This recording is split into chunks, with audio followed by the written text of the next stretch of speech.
नमस्कार, सुप्रभात. संस्थेचे सन्माननीय प्राचार्य डॉक्टर उदय नाईक सर यांच्या शुभ हस्ते 76वा प्रजासत्ताक दिन संपन्न होत आहे. भारत स्वतंत्र झाल्यानंतर तत्कालीन नेते पंडित जवाहरलाल नेहरू, सरदार वल्लभभाई पटेल महात्मा गांधीजींकडे गेले.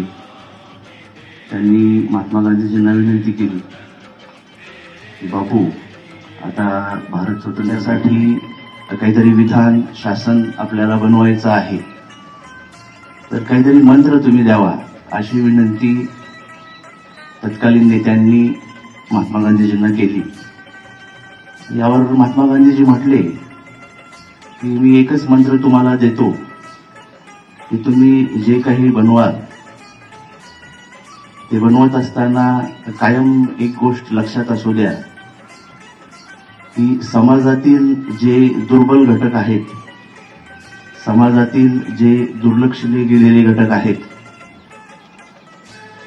त्यांच्यावर अन्याय होणार नाही आणि ते कसे मुख्य प्रवाहात येतील याचा विचार तुमच्या डोक्यात कायम असू द्या, तुमच्या लक्षात असू द्या आणि त्या पद्धतीनं तुम्ही जे काही बनवणार आहेत विधान, संविधान, त्या पद्धतीनं ते तुम्ही संविधान बनवा, असं बापूजींनी संदेश दिला, मंत्र दिला आणि त्या बेसवर संविधानाची निर्मिती चालू झाली.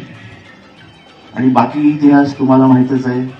जवळपास भारतातील 250 ते 300 तज्ज्ञ नेते त्यामध्ये सहभागी झाले. विविध समित्यांचं संघटन झालं. त्यात डॉक्टर बाबासाहेब आंबेडकर असतील, डॉक्टर राजेंद्र प्रसाद असतील, यांनी संविधानाची निर्मिती केली आणि लिखित स्वरूपातील संविधान उपलब्ध झाले. तर ते लिखित स्वरूपातील संविधान 26 नोव्हेंबर 1949 रोजी स्वीकृत करण्यात आलं. 26 नोव्हेंबर 1949 ला स्वीकृत केलं. त्यामुळं आता नुकताच भारत सरकारने 26 नोव्हेंबर हा दिवस संविधान दिवस म्हणून साजरा करण्याचं ठरवलेलं आहे आणि त्या पद्धतीनं तो दिवस त्या ठिकाणी येत्या काळामध्ये साजरा केला जाईल. आणि ते लिखित संविधान जनतेला समर्पित 26 जानेवारी 1950 रोजी करण्यात आलं.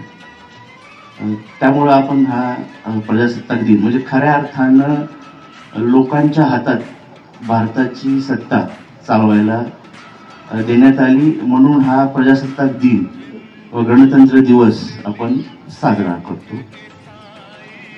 तर अशी एक प्रकारची पार्श्वभूमी, असा हा इतिहास या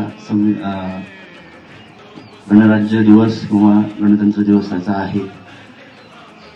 तर जेव्हा लहानपणी आपण शाळेत होतो, एक सामूहिक प्रतिज्ञा आपण करत होतो. त्यामध्ये आपण म्हणायचो की पहिलंच वाक्य होतं की भारत माझा देश आहे. आपण माझा हा शब्द वापरतो भारतासाठी. त्यामुळे भारत माझा देश आहे. माझा म्हटल्यानंतर तिथे कुठेतरी आपुलकी आहे, कुठेतरी प्रेम आहे, एक आपुलकीची भावना आहे आणि एक काळजीची भावना आहे. त्यामुळे आता ती वेळ आलेली आहे की हे संविधान माझं आहे असं म्हणण्याची. आजूबाजूची परिस्थिती पाहता संविधानाचं संरक्षण, संवर्धन, त्याचं जपणूक आणि त्याची इफेक्टिव्ह इम्प्लिमेंटेशन करण्याची जबाबदारी सर्व सुजाण नागरिक म्हणून भारतीयांची आहे. तर आजच्या या मंगल प्रसंगी गणतंत्र दिवशी मी एकच आवाहन आपणास करू इच्छितो की हे संविधान माझं आहे, त्याचे जपणूक, संवर्धन, इफेक्टिव्ह इम्प्लिमेंटेशन करण्याची जबाबदारी सुजाण भारतीय नागरिक म्हणून आपणा सर्वांची आहे. एवढे बोलून मी माझे 2 शब्द संपवतो. धन्यवाद.